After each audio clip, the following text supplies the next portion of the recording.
Welcome back to my channel. My name is CHAKI'S, and today we are going to find out the shear force and bending moment diagram of a cantilever beam carrying uniformly distributed load. This is a cantilever beam. Point A is fixed, point B is free to move. In this beam of length L, we have applied a uniformly distributed load which is W per unit length. Now in this total beam, total number of external reaction will be 3. What are those?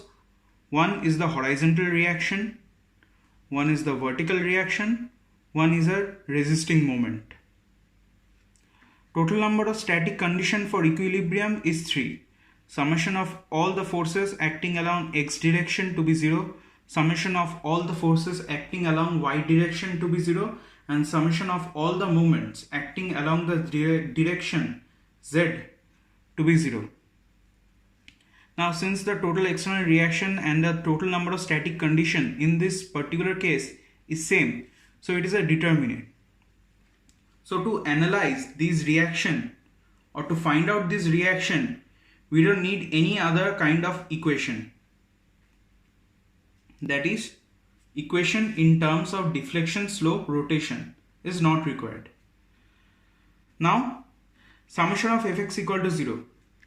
So horizontal reaction in this case will be 0. Summation of Fy equal to 0, we get that the vertical reaction at point A is acting upward and the total load of the beam, which is given by W into L, is acting downward. Therefore, Vy equal to WL will act upward. Summation of moment about Z equal to 0. Now if I take Mz to be acting at point A, we will get that Mz will be equal to W into L into L by 2. What is this? First, we converted the entire UDL into a point load. Then, for the entire span of the beam, we are going to place that point load at the center of our considered span. Here the considered span is the entire length of the beam, AB, which is given by L. So as I have written here, converting the UDL into point load and placing that point load at the centroid of the UDL for which the span is considered. Here we have considered the span AB, which is of length L. So what we will write, WL is the converted point load, as you can see in this figure. AB is the beam, A is fixed, B is free to move, and we have converted the entire UDL into a point load. How? By multiplying the length of the beam with the weight or load per unit length, which becomes WL. It is acting at the center of the span AB. So it will act at a distance L by 2 from A or L by 2 from B.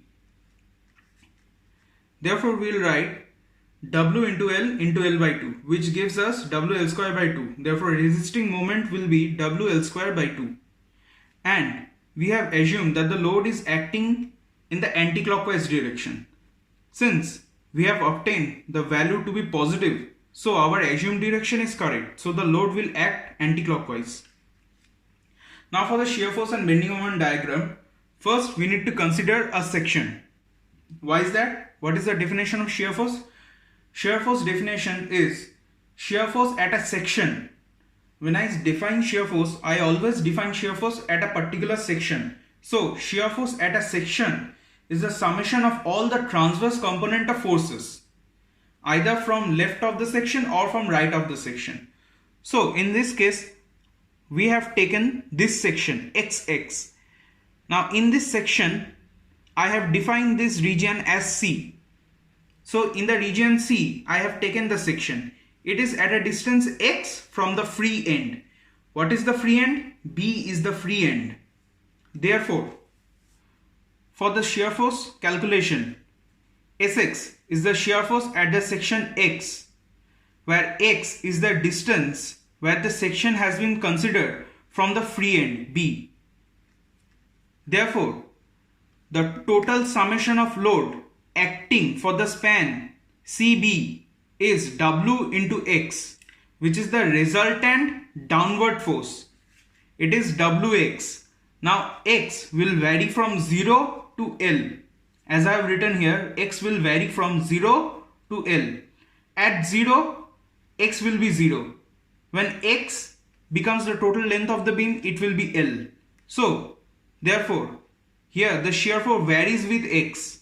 From this equation, I have obtained that shear force is varying with the distance. So, when X is 0, shear force at B will be 0. When X is L, that is when X becomes the length of the beam, shear force at A will be WL. All the value obtained in shear force calculation is positive. Why? Because from the sign convention we know that if this is the cross section, this is the cross section, any force or any kind of transverse loading which is acting downward direction at the right hand side is considered to be positive and the left hand side to be upward is positive. In this case, this type of loading is positive. So, since Wx is acting downward in the right hand portion, so it is positive. And since Sx, which is the shear force at section X, will vary with the distance, so it is positive for all the cases. Now for the bending moment. Here we are going to take the same section, which is XX. We have defined this point as C, right? It is at a distance X from B. So here you can see that I have already given the diagram below here, where I have considered only the cross section, the right hand portion of the cross section. It is W per unit length and it is at a distance X from the free end. Therefore, first we will convert this uniformly distributed load for the span X, or should I say for the length of the beam X, into Wx. Here I have converted into a point load. Wx is a point load. Where will it be acting? It will act at the center of our considered span. Here the considered span is X. So it will act at a distance X by 2 from the free end or X by 2 from the cross section. So the bending moment will be Wx, which is the point load, into X by 2, which is the distance.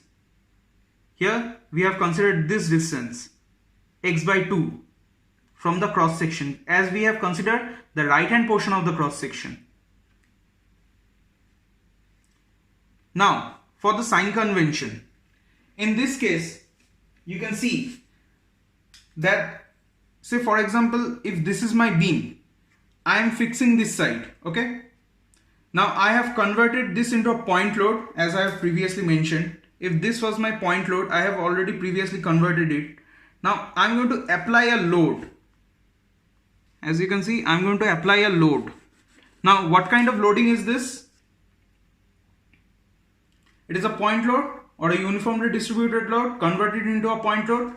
What kind of moment it is producing? It is producing a clockwise moment. Now, right hand portion of a deflected beam, when experiences a clockwise moment, it will produce a hogging bending moment. So, when a hogging bending moment is produced in a beam, it is negative. So, the sign of bending moment at section X will be negative. Now, since bending moment varies with a square root of X, which is span of our considered beam, in this case, so when X is 0, bending moment will be 0. When X becomes the length of the beam, bending moment at A will be minus L square by 2. Now for the diagram. This is the cantilever beam. Point A is fixed. Point B is free to move. A uniformly distributed load is acting on it, which is W per unit length. The shear force we obtained, we plotted above the baseline because the shear force is positive. We have obtained previously, right? So we have plotted the shear force above the baseline. If this is the baseline, then we have plotted the shear force above the baseline. And it is a straight line. Why? Let us take the same here. If we take this cross section XX at a distance x from the free end, we will get that the shear force at this cross section is proportional to the distance of the section from the free end. What is the distance of the section from the free end? Is x. So Sx, which is the shear force at section x, is proportional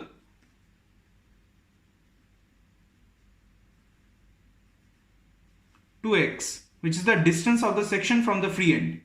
So it is a straight line. At point A, it is maximum, which is WL. Now for the bending moment diagram. We have plotted the bending moment diagram below the baseline. If this is the baseline, as you can see, if this particular straight line is the baseline, then we have plotted the bending moment diagram below the baseline, because the bending moment obtained is negative, as because it is a hogging bending moment. So similarly in this case, if we take the cross section XX at a distance x from the free end of the beam, we will get that the bending moment at the cross section is minus Wx square by 2. Now the bending moment at cross section is proportional to the square of the distance of the section from the free end. So bending moment in this case is what? Bending moment at the cross section is proportional to the square of the distance of the section from the free end. So it will be parabolic. This particular line or this particular curved line is a parabolic curve and it is negative. Bending moment will be maximum at the support, which is the fixed end, WL square by 2. Thank you. That's it for today.